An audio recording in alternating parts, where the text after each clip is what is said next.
The desert stretched around us like a sea of whispers, its muted colors barely visible under the heavy wash of moonlight.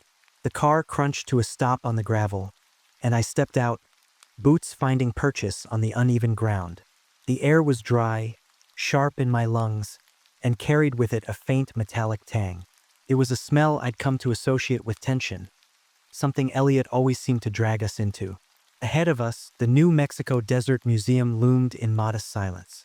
It wasn't much, just an old adobe structure with cracked plaster and windows covered in years of dust storms. But tonight, it looked more like a wounded creature. One of the front windows was shattered, jagged edges glinting under the faint glow of security lights. The air around it felt wrong, heavy, like it had soaked in the panic of the break-in and wasn't ready to let it go. "You ever seen a robbery that feels like it's trying to tell a ghost story?" I asked, though I didn't really expect an answer. Elliot didn't glance at me, his sharp, measured gaze fixed on the museum. "Ghost stories don't leave trails, Miguel. People do." His voice was calm, but there was a clipped edge to it, the kind he only got when the details weren't adding up as quickly as he liked. I didn't push. I knew better than to try. Instead, I followed him toward the broken window, our footsteps crunching over the gravel and glass. He ducked through the jagged opening, stepping into the darkened hall beyond. I hesitated for just a second, the weight of the night pressing heavy against my shoulders, before following him in. The main exhibit hall was chaos, but not the kind you'd expect from an ordinary break-in. Glass littered the floor, reflecting the moonlight in sharp, splintered shards. Broken display cases lay on their sides like fallen gravestones. Artifacts, priceless relics of Native American history, were scattered everywhere, some shattered, others intact but abandoned. The destruction had an almost ritualistic feel to it, as if whoever had done this wasn't just after something, but wanted to leave a message. "Doesn't look random?" I muttered, stepping carefully around the debris. "It's not," Elliot replied. He was already moving through the room, his flashlight casting a pale beam over the destruction. He stopped in front of an empty pedestal in the center of the chaos. The small metal placard in front of it read, *, Bone Talisman, 19th century, Navajo origin, *. "This is what they came for," he said, more to himself than to me. "What's so special about a bone?" I asked, my voice echoing faintly in the cavernous room. "There's plenty here that looks just as valuable. Special enough to leave everything else behind," he said, crouching to examine the pedestal's base. His fingers traced the faint, dusty outline of where the artifact had once rested. "This wasn't a smash and grab, Miguel. It was targeted." I was about to reply when the sound of hurried footsteps behind us broke the stillness.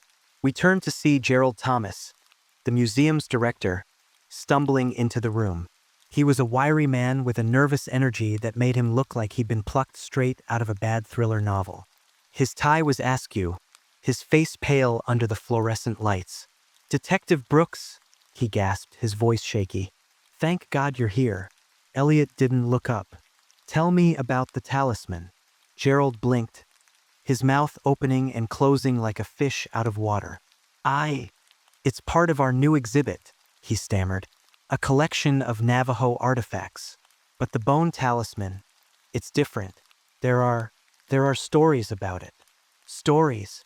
I prompted, though I wasn't sure I wanted to hear the answer. Gerald hesitated, wringing his hands. "It's said to be cursed, bound to the spirit of a collector, a vengeful spirit. Anyone who steals it, desecrates it." He trailed off, his gaze darting toward the broken window. "They don't live to tell the tale." The words hung in the air, heavy and thick. I felt a chill creep up my spine, though I forced myself to shake it off. "Sounds convenient," I said, forcing a grin. "Blame the curse when things go wrong." Gerald didn't smile. "The thieves, they're dead," he whispered. "All three of them. No signs of struggle, no wounds. They just died." I glanced at Elliot, expecting him to dismiss the whole thing as nonsense. But his expression didn't change. "Who else knew the talisman was here?" he asked, his voice as steady as ever. "Just the staff," Gerald replied. "Myself, a few curators, the board of directors. We—" He stopped, his face twisting in discomfort. "We thought it would draw attention. You know, tourists. People love a good ghost story." Elliot didn't respond. His gaze had shifted to the floor, his flashlight beam tracing a faint trail of sand that led away from the pedestal. It wasn't like the dust that covered everything else. It was cleaner, deliberate, like it had been placed there intentionally. "Miguel," he said, gesturing for me to follow him. We moved cautiously, our flashlights illuminating the trail as it wound toward the far corner of the room. It stopped abruptly in front of a broken display case. Inside, a single artifact remained, a small, unassuming clay figure, its surface etched with intricate patterns. "What is it?" I asked, leaning closer. "A decoy," Elliot said, his voice low. "They left it here on purpose." "Why?" "To send a message." Before I could ask what kind of message, Gerald's voice broke the silence. "Detective," he said, his tone trembling. "Do you think, could the curse be real?" Elliot didn't answer right away. He was still focused on the sand, his sharp gaze scanning the room like he was piecing together a puzzle only he could see. Finally, he said, "What I think doesn't matter. What we find does." It was classic Elliot, pragmatic, no nonsense, and utterly infuriating. But as I stood there, the weight of the night pressing down on me, I couldn't shake the feeling that there was more to this than just a robbery. The air in the room felt heavier, the shadows longer. It was as if the museum itself was holding its breath, waiting for something to happen. And as we stepped back into the cool desert air, the unease followed me, clinging to my skin like a second shadow. Elliot's old sedan rattled along the deserted highway, the tires spitting up gravel as the desert stretched endlessly in every direction. The silence between us wasn't unusual. It had settled in as soon as we left the museum, an unspoken agreement to let our thoughts settle like sand after a storm. But the longer the silence stretched, the heavier it felt, like the weight of the night still clung to us. The bone talisman. I couldn't get the name out of my head. Gerald's trembling voice, the look in his eyes when he talked about the curse. It wasn't just fear. It was belief, raw and unshakable. And as much as I wanted to dismiss it as nonsense, the facts weren't lining up in a way I liked. "Where to now?" I finally asked, breaking the quiet. My voice sounded too loud in the confined space of the car. Elliot didn't take his eyes off the road. "The tribe." Of course, it made sense, even if it wasn't where I would have started. The Navajo had more stories and legends than the desert had shadows, and if anyone could shed light on the talisman, it was them. Still, I couldn't shake the feeling that we were stepping into something bigger than either of us realized. We reached the reservation just as dawn was beginning to stain the horizon with pale orange and pink. The small cluster of houses and trailers was quiet, the kind of quiet that comes from years of living with the harshness of the land. A few dogs barked lazily as we pulled up, but no one came out to greet us. Not yet, anyway. Elliot killed the engine and stepped out, stretching like a man who hadn't slept in years. I followed, the cool morning air a welcome relief after the stale warmth of the car. A woman was already approaching us, her steps slow and deliberate, as though she had all the time in the world. She was older, with silver hair pulled back into a braid and eyes that looked like they'd seen more than their fair share of sorrow. "Detective Brooks," she said, her voice steady but tinged with curiosity. "I heard you were coming." Elliot nodded, his expression unreadable as always. "Mrs. Begay, thank you for meeting us." She gestured for us to follow her, and we did, weaving our way through the quiet settlement to a small, weathered building that looked like it had been standing there since the dawn of time. Inside, the air was thick with the scent of sage and something deeper, earthier. The walls were lined with shelves holding everything from old books to jars filled with herbs and powders I couldn't identify. Mrs. Begay motioned for us to sit at a low table, and we did, the wooden chairs creaking under our weight. She took her place across from us, her hands folded neatly in her lap. "You're here about the talisman," she said. Not a question but a statement. Elliot nodded again. "What can you tell us about it?" For a moment, she didn't answer. Her gaze shifted to the window, where the first rays of sunlight were beginning to creep across the floor. When she spoke, her voice was softer, almost reverent. "The bone talisman is not just an artifact," she said. "It is a piece of our history, yes, but also a warning. The stories say it was created by a man who was wronged, a man who sought vengeance and found it, at a terrible cost. He became the bone collector, a spirit bound to the talisman, cursed to wander the earth and punish those who disturb it." "Punish them how?" I asked, though I wasn't sure I wanted the answer. Her gaze shifted to me, her eyes sharp and piercing. "In ways no one can explain. It is not just death, but something worse. A sickness of the soul." I swallowed hard, my throat suddenly dry. "And you believe this?" She didn't answer directly, but the look in her eyes said more than words ever could. Elliot, meanwhile, was as calm and composed as ever, though I could see the faintest hint of a frown tugging at the corners of his mouth. "Who else knew about the talisman being at the museum?" he asked. Mrs. Begay hesitated, then shook her head. "I do not know.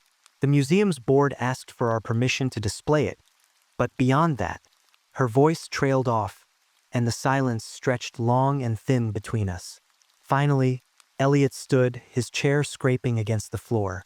"Thank you, Mrs. Begay. You've been very helpful." She nodded but said nothing more as we left, the weight of her words following us like a shadow. Back in the car, I couldn't keep quiet any longer. "What do you think?" I asked, watching Elliot as he lit a cigarette, the flame from his lighter briefly illuminating the sharp angles of his face. "I think there's more to this than anyone's willing to admit," he said, exhaling a thin stream of smoke.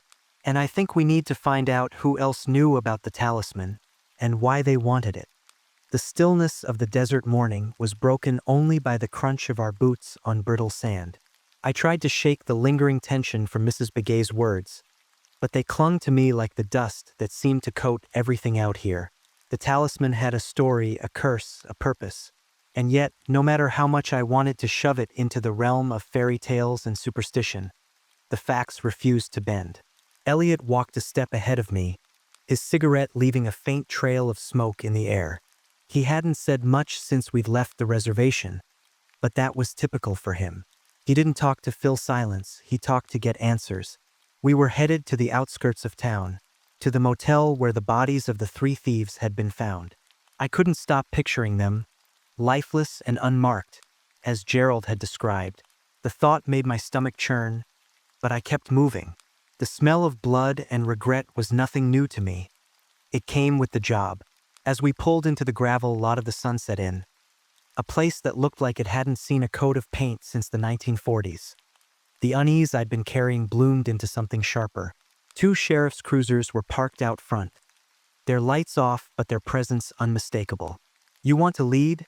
Or should I play bad cop for once?" I asked, trying to lighten the mood. Elliot shot me a glance, one corner of his mouth twitching upward in what might have been the ghost of a smile. "Let's see how much they're willing to give us without the theatrics."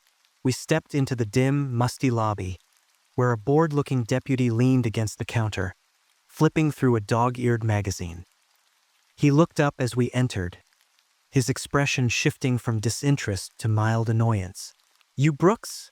he asked, his voice carrying the lazy drawl of someone who didn't particularly care about the answer.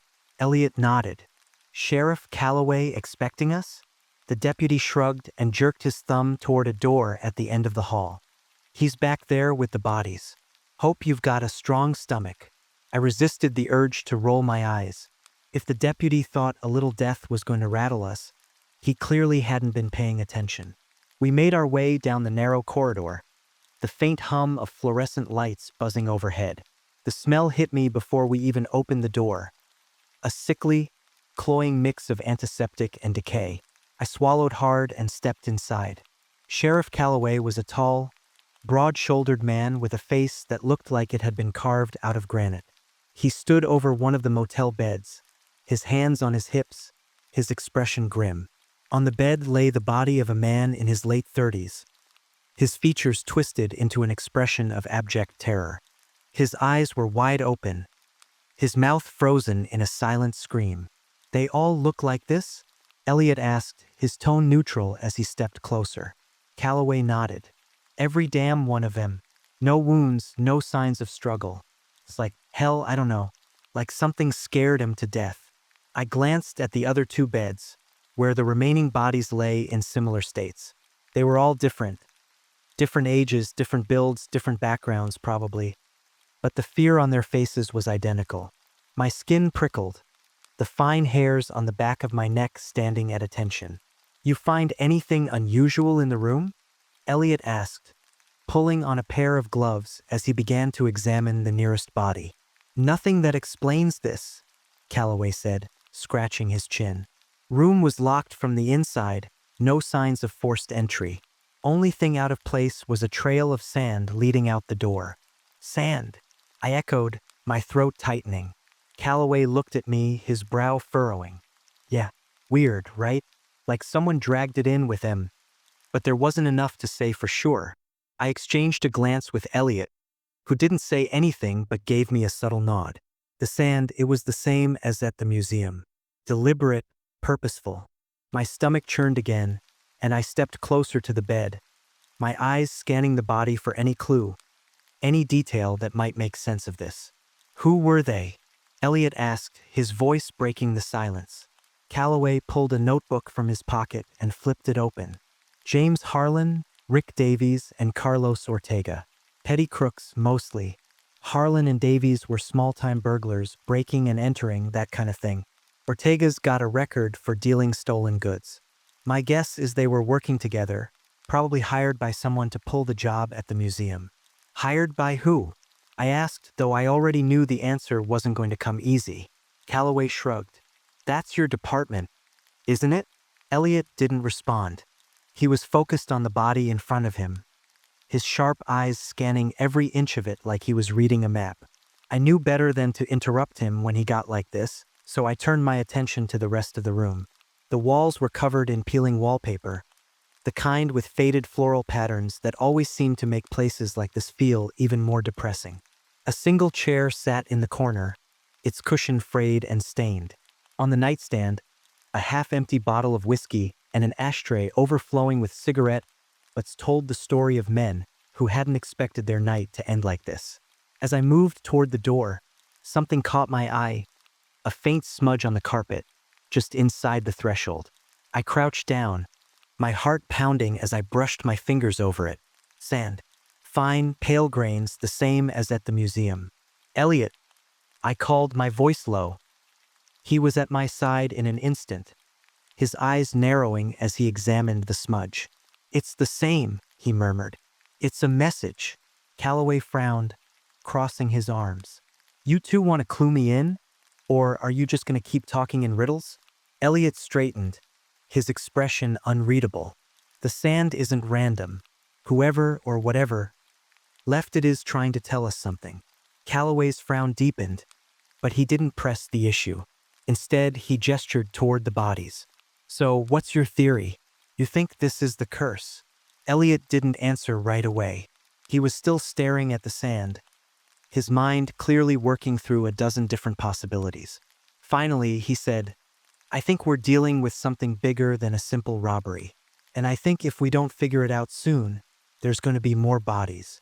The weight of his words settled over the room like a heavy fog, and for a moment, no one spoke.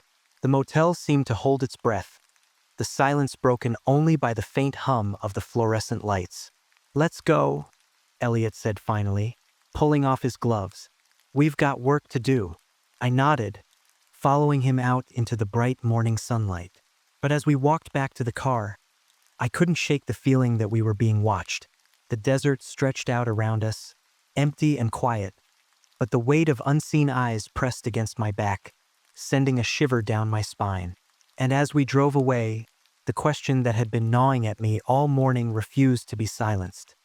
What kind of message was worth killing for? The desert night had a way of creeping in, its vastness stretching into every corner of the mind.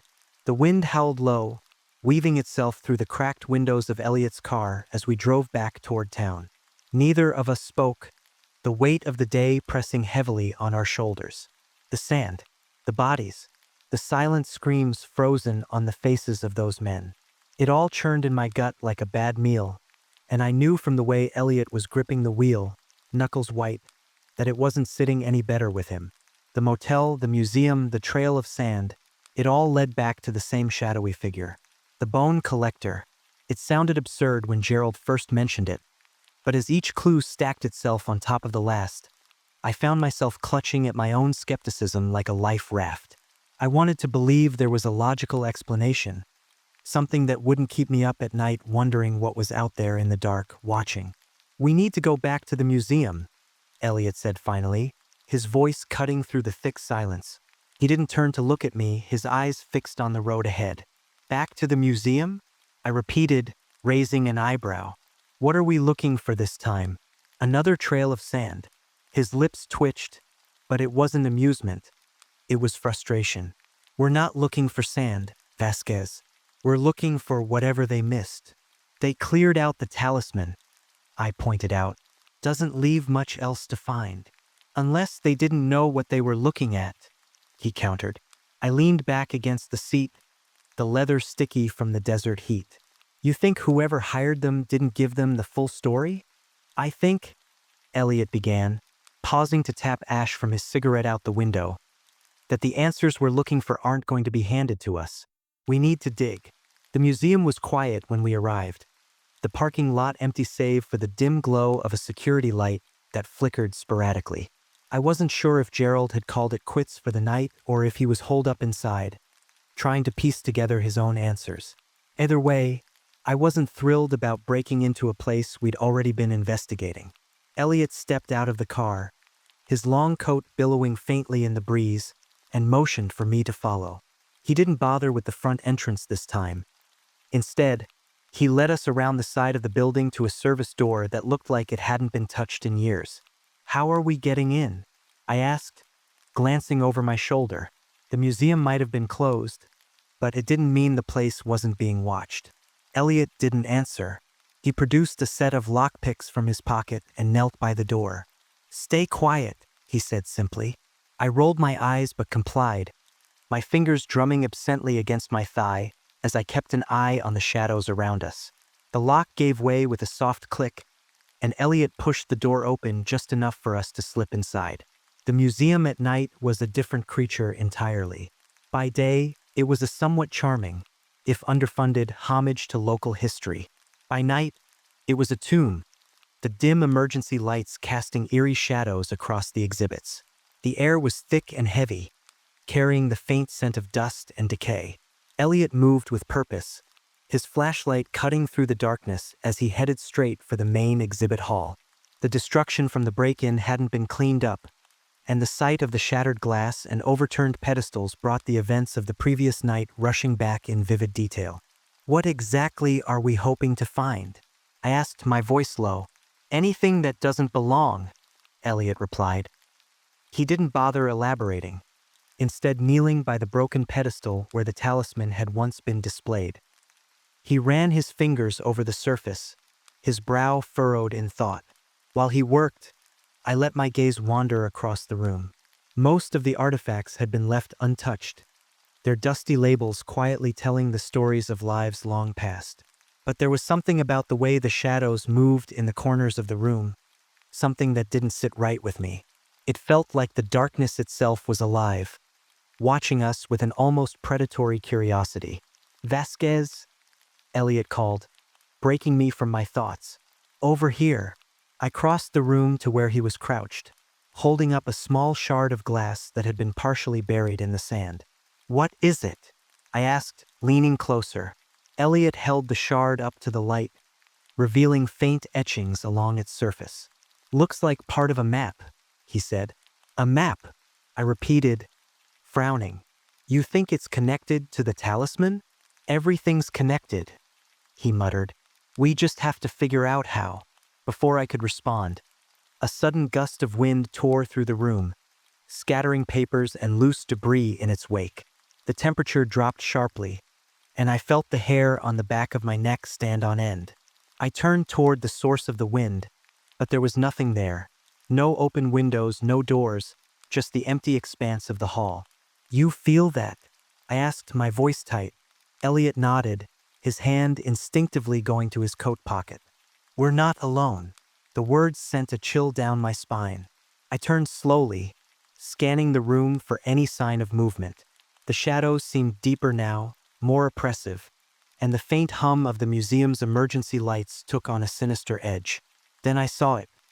A figure, barely more than a silhouette, standing at the far end of the hall. Its outline was distorted, like it was made of smoke, and it didn't move or make a sound. It just stood there, watching. "Elliot," I whispered, my heart pounding in my chest. "We've got company." He followed my gaze, his expression hardening as he reached for his flashlight. He aimed the beam at the figure, but it passed through like light through a fog. The figure didn't flinch, didn't react. It just stayed. "What the hell is that?" I hissed, my voice rising despite myself. Elliot didn't answer. He stepped forward, his every movement deliberate, his eyes never leaving the figure. I wanted to stop him, to tell him to get back, but my voice caught in my throat. All I could do was watch as he closed the distance between them. The figure shifted, its form rippling like a heat wave, and then it was gone, vanishing into the shadows as if it had never been there at all. The wind stopped, the temperature returned to normal, and the oppressive silence of the museum settled over us once more. "What the hell was that?" I repeated, my voice shaking. Elliot turned back to me, his expression unreadable. "I don't know," he admitted, "but whatever it was, it's tied to the talisman." I stared at him, waiting for him to say more, but he didn't. Instead, he slipped the shard of glass into his pocket and motioned for me to follow him back to the door. I didn't argue. My nerves were shot, and the last thing I wanted was to stay in that place any longer than necessary. As we stepped out into the cool night air, I couldn't shake the feeling that we were being watched. The shadows of the museum loomed behind us, dark and silent, but the weight of unseen eyes pressed against my back, sending a shiver down my spine. "What now?" I asked as we climbed into the car. "Now," Elliot said, lighting a cigarette with steady hands. "We figure out where that map leads." The wind carried a low, mournful howl as we sped through the barren expanse of New Mexico desert, the night stretching endlessly in all directions. In the dim glow of the dashboard, Elliot's face was a mask of determination, the edges of his cigarette glowing faintly like the ember of an unspoken thought. Next to him, I sat with the shard of glass we'd recovered from the museum, turning it over in my hands, feeling its rough edges bite into my skin. Whatever map it was supposed to lead us to, I wasn't sure I wanted to see where it ended. "What do you make of it?" I finally asked, holding the shard up to the faint moonlight streaming through the window. The etchings on its surface caught the light, jagged lines forming a pattern that didn't quite make sense to me. Elliot didn't glance over, his eyes fixed on the stretch of road ahead. "It's a piece of the puzzle," he said simply, the smoke from his cigarette curling lazily through the cabin. "We won't know until we have the rest." "The rest?" I muttered, leaning back against the seat. "And where exactly do you think we're going to find that?" "That's what we're about to find out." His answers, as always, were maddeningly vague. But I'd learned long ago that pressing him wouldn't get me anywhere. Elliot wasn't the kind of man to talk just to fill the silence. Every word out of his mouth was deliberate, like a thread in some larger tapestry I couldn't quite see. The lights of town appeared on the horizon, flickering like a mirage in the desert. As we pulled into the outskirts, the sense of unease that had been gnawing at me since the museum only grew stronger. The shadows seemed longer here, the air thicker. Something about the place felt off, as if the whole town was holding its breath, waiting for something to happen. Elliot brought the car to a stop outside a small, unassuming building that looked like it might collapse if you so much as breathed on it. A faded sign above the door read Rudy's Tavern, its paint peeling in the corners. "This is the place?" I asked, raising an eyebrow as I stepped out of the car. The air was cool and still, carrying with it the faint smell of sagebrush and something metallic I couldn't quite place. "It's where our guy was last seen," Elliot replied, snuffing out his cigarette with the heel of his boot. "Rick Davies." He was here the night before the heist. Rick Davies, one of the 3 thieves who'd turned up dead, their faces frozen in terror. The memory of their bodies, twisted and lifeless, sent a chill down my spine. I shook it off and followed Elliot inside. The tavern was dimly lit, its air thick with the smell of stale beer and cigarette smoke. A handful of patrons sat scattered around the room, their faces turned down toward their drinks, their conversations low and murmured. Behind the bar, a man in a grease-stained apron was wiping down glasses with the kind of absent-minded efficiency that only came with years of practice. Elliot strode up to the bar, his presence commanding the room without so much as a word. The bartender looked up, his eyes narrowing as he took in the trench coat, the hat, the air of authority that clung to Elliot like a second skin. "What can I get you?" the bartender asked, his tone wary.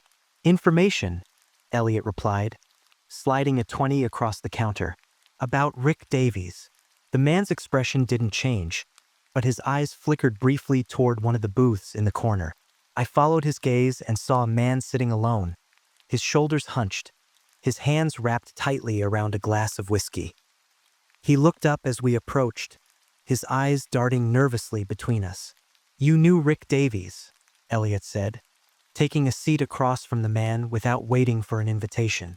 I slid into the booth beside him, watching as the man's grip on his glass tightened. "I don't know what you're talking about," he said quickly, his voice shaky.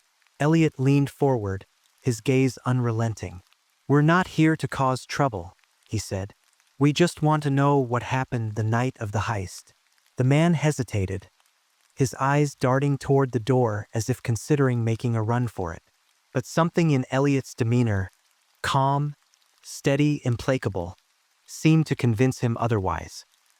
He sighed and took a long swig of his drink before setting it down on the table. "Rick was scared," he said finally, his voice barely above a whisper. "More scared than I'd ever seen him. Kept talking about this thing he'd seen." "What thing?" I asked, leaning in. The man shook his head, his eyes wide with fear. He wouldn't say, just kept muttering about shadows, about something following him.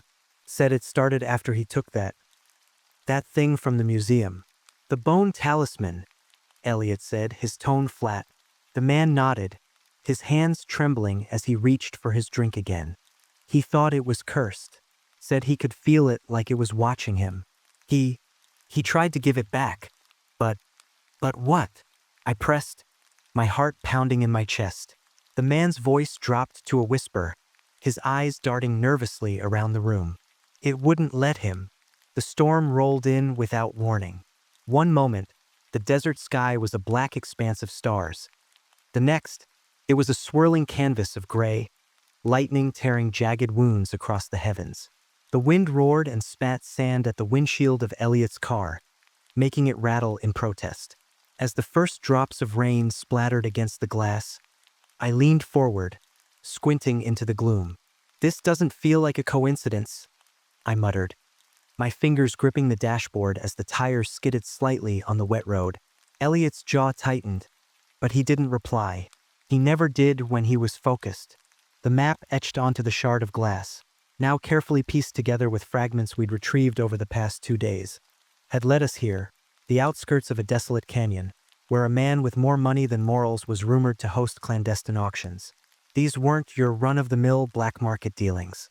This was where cursed artifacts changed hands, where greed outweighed logic and danger became just another price tag. A jagged bolt of lightning illuminated the landscape, revealing a sprawling estate nestled within the canyon's shadows. The building was an odd mix of modern arrogance and ancient reverence. Sleek steel and glass clashing with weathered stone and ceremonial carvings that seemed to leer at us through the rain. "Subtle," I said under my breath as Elliot brought the car to a halt behind a line of expensive-looking vehicles. Luxury sedans and sports cars gleamed in the storm's intermittent light, their owners likely sipping champagne inside while planning their next unspeakable acquisition. Elliot killed the engine and reached for the gun tucked beneath his coat. "Stay close," he said, his tone leaving no room for argument. I followed him up the slick driveway, the rain soaking through my jacket in seconds. A pair of security guards flanked the entrance, their eyes narrowing as we approached. They were built like boulders, their tailored suits doing little to hide the bulk of muscle beneath. "This is a private event," one of them said, his voice low and gravelly. Elliot didn't break stride. "We have an invitation," he said coolly, pulling a folded piece of paper from his pocket. It wasn't a real invitation, of course, but Elliot had a way of making people believe things they normally wouldn't. The guard examined the paper, his brows furrowing. After a moment, he stepped aside. "Don't cause trouble," he warned. "Wouldn't dream of it," Elliot replied, brushing past him. Inside, the air was thick with cigar smoke and the murmured hum of conversation. The room was opulent to the point of absurdity, every surface gleaming with gold or crystal. But it was the centerpiece that drew my attention. A raised platform at the far end of the room, where a row of items was displayed under harsh, clinical lights. Each artifact was encased in glass, their placards written in languages I didn't recognize. The bone talisman wasn't there. Not yet, but I could feel its absence like a missing tooth. "Recognize anyone?" I asked, leaning toward Elliot as we wove through the crowd. "Too many," he muttered. His eyes flicked over the faces around us, his hand never straying far from the weapon beneath his coat. Collectors, smugglers, brokers, every one of them dangerous. "Great," I said, forcing a smile as a waiter passed by with a tray of champagne. I grabbed a glass, more for something to do with my hands than anything else. A sudden hush fell over the room as a man stepped onto the platform. He was tall and lean, his tailored suit fitting him like a second skin. His silver hair was slicked back, and his sharp features exuded a charisma that was equal parts charm and menace. This was William Faulkner, the collector whose name had surfaced time and time again in our investigation. If the bone talisman was here, it was because of him. "Ladies and gentlemen," Faulkner began, his voice smooth and commanding, "thank you for joining us tonight. As always, it is my pleasure to offer you the rarest and most exquisite items the world has to offer." The crowd murmured in anticipation, their collective greed palpable. I felt a knot tighten in my stomach as Faulkner motioned to one of his attendants, who stepped forward carrying a small, ornate box. "Our first item," Faulkner announced, "is a relic of unparalleled significance. Hailing from the Navajo people, this artifact is said to carry with it a powerful curse, one that has claimed the lives of those who sought to possess it." My heart stopped as the attendant opened the box, revealing the bone talisman. It looked unassuming at first glance, just a small, carved bone, its surface etched with intricate patterns. But there was something about it, something that made the air around it feel heavy, oppressive. "That's it?" I whispered, my hand tightening around the stem of the champagne glass. Elliot's expression didn't change, but I could see the tension in his jaw. He didn't need to say it. I already knew what he was thinking. We had to get the talisman, and we had to do it without getting ourselves killed. The bidding began, the numbers climbing higher with each passing second. Faulkner's smile widened as the crowd's frenzy grew, his eyes gleaming with satisfaction. "We need a plan," I said, my voice low. "We already have one," Elliot replied. "Care to share it?" He didn't answer. Instead, he turned and began making his way toward the back of the room, his movements deliberate.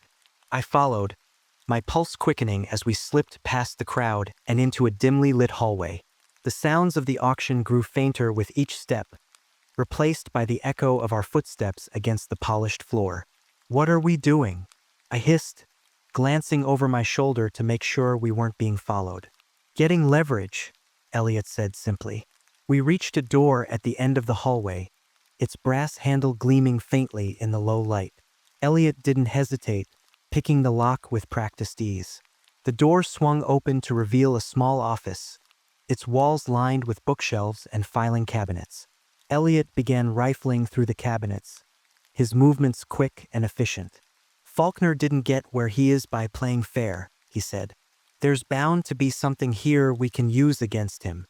I moved to the desk, my fingers skimming over the papers scattered across its surface.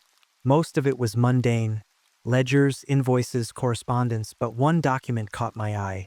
It was a shipping manifest, detailing the items that had been brought to the auction. My heart raced as I scanned the list, my eyes landing on the entry for the bone talisman. "Elliot," I said, holding up the paper, "I think I found something." He crossed the room in 2 strides, his eyes narrowing as he read over the document. "This confirms it," he said. "The talisman's tied to more than just a curse. It's a key." "A key to what?" "Something bigger than either of us want to imagine," he muttered, folding the paper and tucking it into his coat. Before I could press him further, the sound of footsteps echoed down the hallway. We froze, our eyes meeting in silent agreement. Elliot drew his gun, motioning for me to stay behind him as the footsteps grew louder. The door burst open, and Faulkner stepped inside, flanked by 2 armed guards. His smile was cold, his eyes glinting with amusement. "Detective Brooks," he said smoothly. "I was wondering when you'd show up." Elliot didn't lower his weapon. "Hand over the talisman, Faulkner." Faulkner chuckled, shaking his head. "You don't understand, do you? The talisman isn't just an artifact. It's power. And power isn't something you simply give away." "Then we'll take it," Elliot said, his voice steady. The tension in the room was suffocating, the air charged with the promise of violence. My mind raced, searching for a way out, a way to end this without bloodshed. But before I could act, the ground beneath us trembled, a low rumble that seemed to come from deep within the earth. "What the hell?" Faulkner began, but his words were cut off as the lights flickered and died, plunging the room into darkness. And then the shadows came to life. The darkness was alive. It stretched and crawled, moving in ways that made my mind reel with a primal fear I couldn't suppress. The room felt colder than it should have, the weight of the shadows pressing against my chest like an invisible hand. It wasn't just the absence of light, it was the presence of something else, something wrong. I could hear my breath, ragged and uneven, as if the air itself were fighting to stay in my lungs. Elliot stood ahead of me, the beam of his flashlight slicing through the pitch black like a desperate lifeline. The glow illuminated Faulkner for a moment. His sharp, collected demeanor fractured into something desperate and terrified. His guards stood frozen, their expressions mirroring what I imagined was written all over mine. "What the hell is this?" I choked out, my voice a whisper that felt too loud in the suffocating silence. "Stay close," Elliot said, his voice as calm as ever, though I could see the tension in the set of his shoulders. The talisman. It was still in the room, its malevolent presence like a black hole that seemed to pull the very life out of the air around it. Faulkner's greed had unleashed something neither of us could explain, but the curse, or whatever it was, had made itself known. The shadows moved again, and this time I saw it. A figure emerged from the darkness, its form more suggestion than substance. It was tall, impossibly so, its edges indistinct and wavering like smoke in the wind. It didn't walk so much as glide, its movements almost hypnotic in their fluidity. And yet, there was something unmistakably human about it, something that made it even more horrifying. "The bone collector," Faulkner whispered, his voice trembling. I wanted to tell him to shut up, to stop naming the thing that was staring back at us. But my tongue felt heavy, my mouth dry. All I could do was watch as the figure moved closer, its presence filling the room like a rising tide. "Give it back," the figure said, its voice a low, guttural rasp that seemed to echo from every corner of the room. It wasn't a request. It was a command. Faulkner stumbled backward, nearly tripping over his own feet. "It's mine," he stammered, his voice high and panicked. "I paid for it." The room seemed to shudder at his words, the darkness growing thicker, more oppressive. The figure stopped, its head tilting in a way that was almost curious. And then it lunged. "Down!" Elliot barked, shoving me to the floor as chaos erupted around us. The guards opened fire, their bullets tearing through the air with deafening cracks. But the figure didn't falter. The bullets passed through it like smoke, the shadows rippling but remaining intact. I scrambled to my feet, my heart pounding as I grabbed Elliot's arm. "We have to get out of here," I shouted over the noise. Elliot didn't answer, His eyes were fixed on the talisman, still sitting in its glass case as though it weren't the epicenter of everything happening around us. He reached for me, pulling me toward the platform. "The talisman," he said, his voice low but steady. "We need to get it back where it belongs." "Are you insane?" I snapped, but even as I said the words, I knew he was right. The talisman wasn't just an object. It was the anchor holding this nightmare in place. And unless we broke its hold, none of us were getting out of here alive. Elliot climbed onto the platform, his movements deliberate even as the room dissolved into chaos. Faulkner was still screaming, his voice hoarse and raw, while the guards continued their futile attempts to stop the unstoppable. The figure, if it could even be called that, moved through them like a specter, its form shifting and bending as if it were part of the darkness itself. "Cover me," Elliot said, snapping me back to the moment. I didn't hesitate, grabbing the nearest object, a heavy brass candelabra. I positioned myself between him and the advancing figure. It wasn't much, but it was all I had. Elliot smashed the glass case, the sound cutting through the cacophony like a gunshot. He grabbed the talisman, his expression unreadable as he held it in his hands. For a moment, the figure stopped, its attention snapping to him like a predator scenting blood. "What now?" I asked, my voice trembling. "We take it back," Elliot said simply. "Back where?" "To the desert." Of course, the desert, where this whole mess had started. The talisman wasn't meant to be in the hands of men like Faulkner or anyone for that matter. It belonged to the earth, to the shadows of the past. I grabbed Faulkner, who was cowering behind a toppled table, and hauled him to his feet. "You're coming with us," I growled. "No," he whimpered, his eyes wild with fear. "I'm staying here." "Then you're as good as dead," I snapped. "Your choice." He didn't argue. The three of us moved quickly, ducking and weaving through the chaos as we made our way to the exit. The figure didn't follow, its attention locked on the talisman in Elliot's hands. But I knew it wouldn't stay that way for long. The storm outside had grown worse, the wind howling like a living thing as rain lashed against the ground. We piled into Elliot's car, the engine roaring to life as he slammed on the gas. The wheels spun for a moment before finding traction, and then we were tearing down the wet road, the lights of Faulkner's estate disappearing into the darkness behind us. "Where are we going?"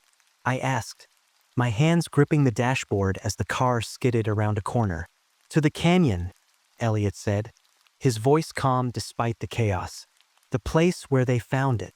Faulkner let out a strangled sound from the back seat. "You're going to get us killed. You did that the moment you brought this thing out of the ground," Elliot shot back. The drive felt like it lasted hours, though it couldn't have been more than 20 minutes. The storm raged around us, the lightning illuminating the jagged cliffs of the canyon as we skidded to a stop at its edge. We climbed out of the car, the wind nearly knocking me off my feet as I struggled to keep my balance. Elliot didn't hesitate, moving toward a narrow path that wound down into the canyon. I grabbed Faulkner, who was frozen in fear, and shoved him forward. "Move!" I shouted over the roar of the wind. The path was treacherous, slick with rain and mud, but we pressed on, the talisman's weight pressing heavily on all of us. I could feel it now, its presence like a physical thing, digging into my chest and making it hard to breathe. The shadows seemed to move with us, their edges sharp and hungry.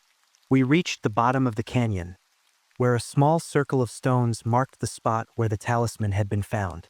Elliot knelt in the center of the circle, his hands steady as he placed the talisman on the ground. "What now?" I asked, my voice shaking. "We give it back," Elliot said, his eyes locked on the talisman. The ground beneath us shuddered, the stones vibrating as the wind whipped into a frenzy. The shadows coalesced, forming the figure once more. But this time it didn't move toward us. It stayed at the edge of the circle, its form wavering like a mirage. "Leave," it said, its voice echoing in my mind as much as my ears. "You do not belong here." Elliot didn't move. "We're here to set things right," he said, his voice steady. The figure tilted its head, and for a moment, the darkness seemed to hesitate. Then, slowly, it began to retreat, the shadows dissolving into the wind until there was nothing left but the sound of the storm. The talisman lay in the center of the circle, its presence diminished but not gone. Elliot stood, his face grim as he turned to me. "It's done," he said. I wanted to believe him, to believe that the nightmare was over. But as we climbed out of the canyon and into the breaking dawn, I couldn't shake the feeling that we'd only just scratched the surface of something far bigger and far darker than either of us could comprehend. The engine of Elliot's car hummed steadily as we drove back through the rain-soaked canyon, leaving behind the storm and the eerie silence that had followed us out of the shadows. The horizon was beginning to lighten with the faintest hint of dawn, but the exhaustion I felt made it seem like the darkest part of the night. I glanced sideways at Elliot, who kept his eyes fixed on the road, his jaw set in that way it always was when he was working something out in his head.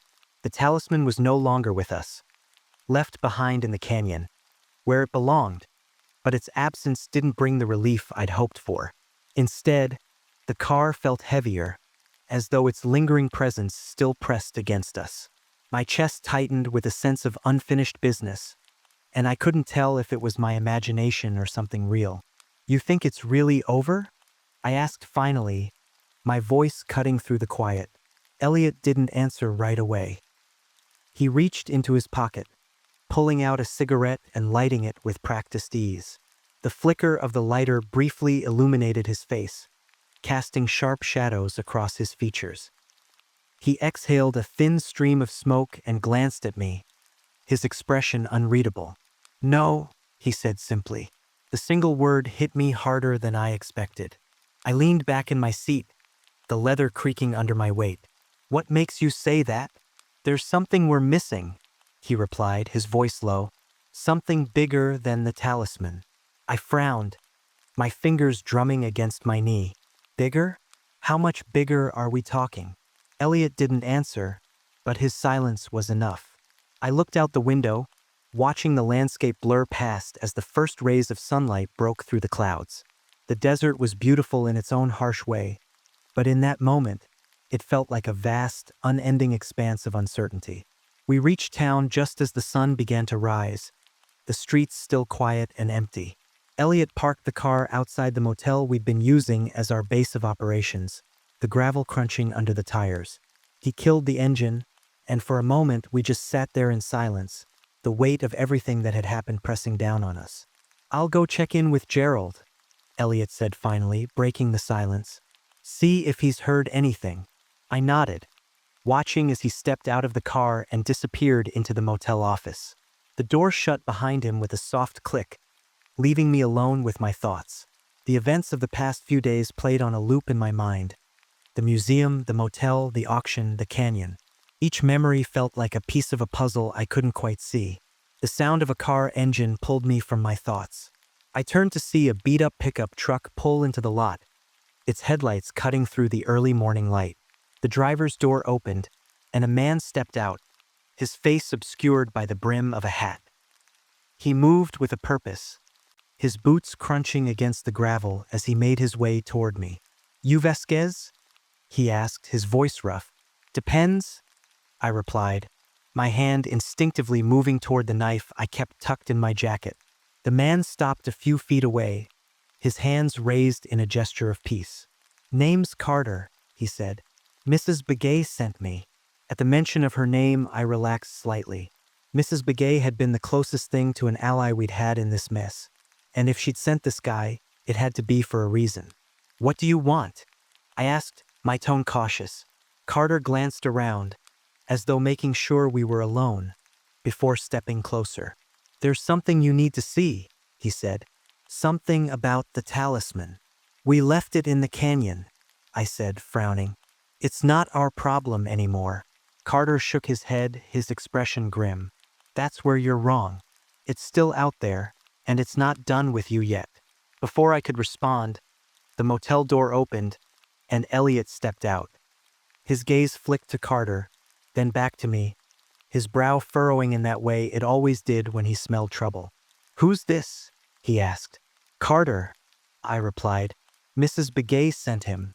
Says there's something we need to see." Elliot's eyes narrowed, but he didn't argue. Instead, he nodded toward the truck. Let's go.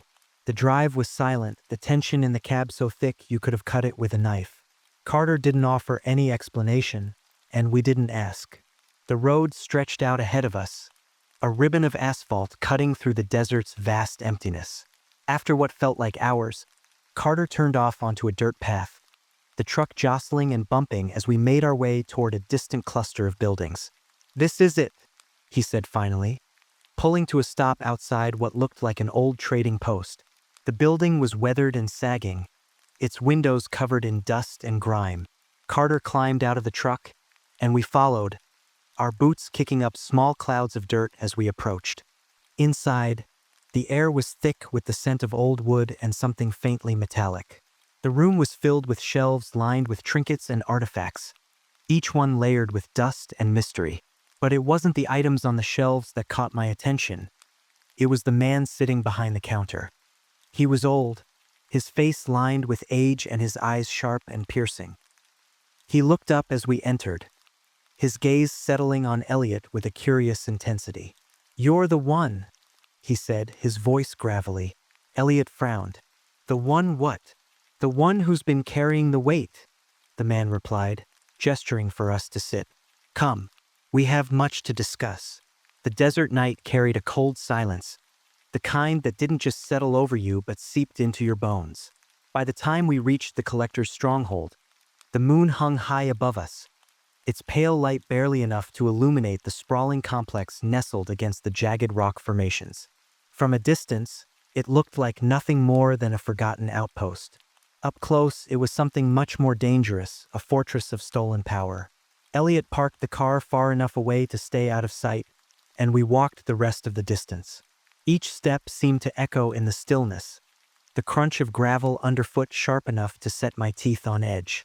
I glanced over at Elliot, who strode beside me with his usual calm confidence.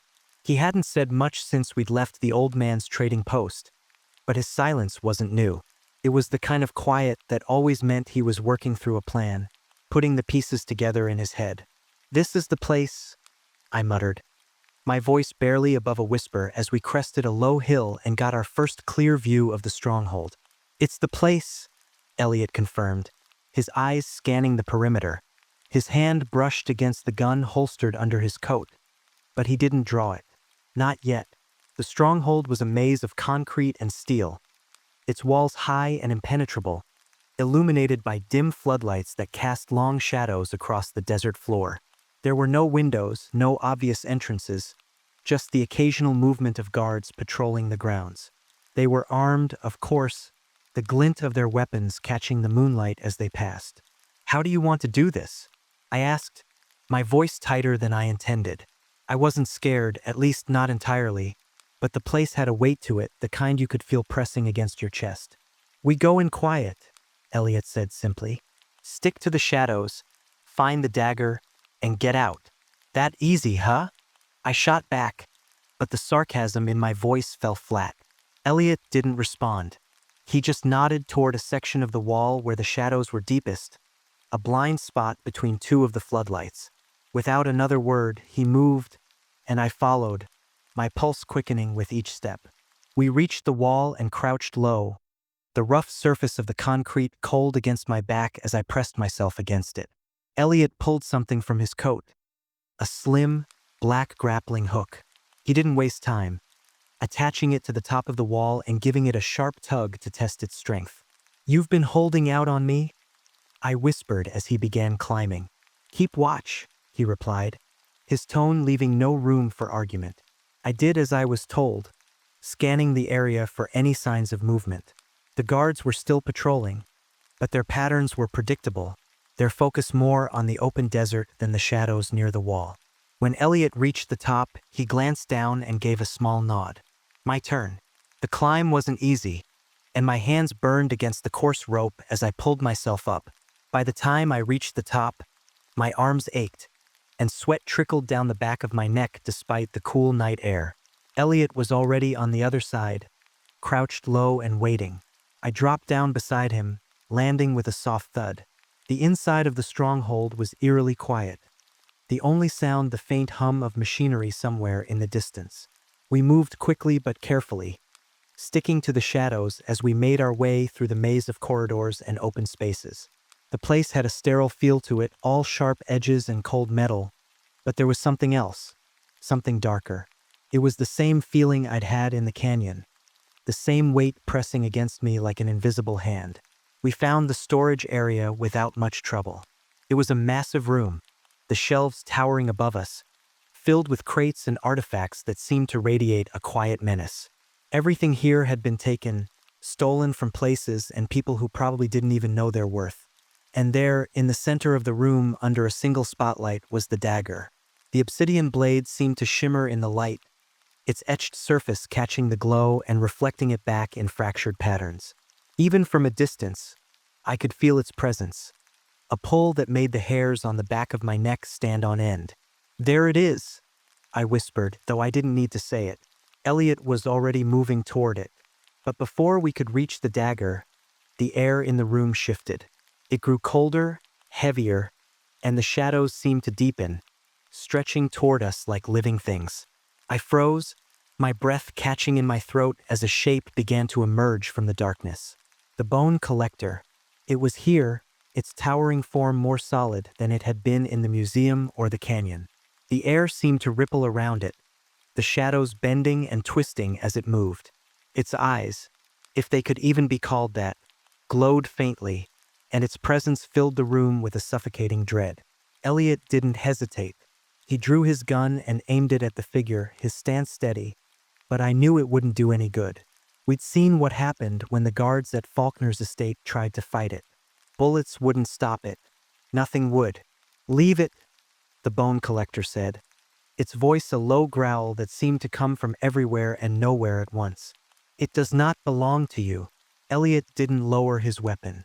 "We're trying to put it back," he said, his voice calm but firm. "But we need both pieces, the dagger and the talisman." The bone collector tilted its head, its form flickering like a shadow caught in the wind. "You cannot fix what has been broken," it said. "The price has already been paid." "Then we'll pay it again," Elliot shot back. "Whatever it takes." The creature didn't respond, but its presence grew heavier, the air around us almost vibrating with its power. I took a step forward, my hands raised, hoping to make it understand. "We're not here to take anything," I said, my voice trembling. "We just want to end this. For good." For a long moment, the bone collector didn't move. Then, slowly, it stepped aside, its gaze fixed on Elliot as though it were measuring him, weighing him. "The price is not yours to decide," it said. Elliot didn't flinch. He lowered his gun, his eyes never leaving the creature. "Then tell us what it is." The bone collector didn't answer. Instead, it turned, its form dissolving into the shadows as it moved toward the dagger. It stopped in front of the pedestal, its hand, or what passed for one, hovering over the blade. "You seek to bind me," it said, "to trap me once more in the void." "We seek to end the curse," Elliot corrected, "to put you to rest." The creature let out a sound that might have been a laugh, low and hollow. "Rest is not for the cursed," it said. "But if you would try, know this, the price is life." I felt my stomach drop, and I glanced at Elliot, whose expression didn't waver. "What do you mean?" I asked, though I already knew the answer. "A life for a life," the bone collector said. "To bind the curse, one must take its place." My heart pounded in my chest, and I turned to Elliot. "There has to be another way," I said, my voice desperate. "There isn't," he replied, his tone flat. Before I could stop him, he stepped forward, his hand reaching for the dagger. The bone collector didn't move, didn't stop him, but its presence loomed heavier than ever. "Elliot, don't," I said, grabbing his arm. "We can find another way. We always do." He looked at me then, really looked at me, and for the first time I saw something in his eyes I hadn't seen before. Resignation. Acceptance. "This is the way, Miguel," he said quietly. "It always was." The words hit me like a punch to the gut, but I didn't have time to argue. Elliot grabbed the dagger, and the world around us erupted into chaos. Elliot's fingers closed around the dagger's hilt, and for a moment, everything stopped. The air, the light, even the shadows themselves seemed to hold their breath. Then the room erupted. A deafening roar filled the space, not of sound but of sheer energy, as though the very fabric of reality was being torn apart. I staggered back, shielding my face as the light around us twisted and refracted, throwing the bone collector's shadow into impossible shapes that loomed on the walls and ceiling. The dagger in Elliot's hand seemed to radiate heat and cold all at once. It pulsed, alive with an energy that was both ancient and furious. The bone collector advanced, its massive form looming over Elliot as if drawn to him by some magnetic force. It no longer spoke, but its intent was clear. It wanted the dagger and Elliot with it. "Elliot, let's go!" I shouted over the chaos, but he didn't move. He was staring at the dagger, his jaw set, his body rigid. He wasn't planning to run. He had no intention of leaving. And then, with a calmness that chilled me to the core, he looked up at me. "This ends here, Miguel," he said, his voice steady. "What are you talking about?" I yelled, taking a step toward him. "We can get out of this together." Elliot shook his head. "It's not just about getting out. It's about setting things right." The bone collector's shadow shifted, swirling like smoke caught in an updraft. It reached toward him, its dark tendrils stretching, curling, surrounding him in an almost reverent embrace. Elliot didn't flinch.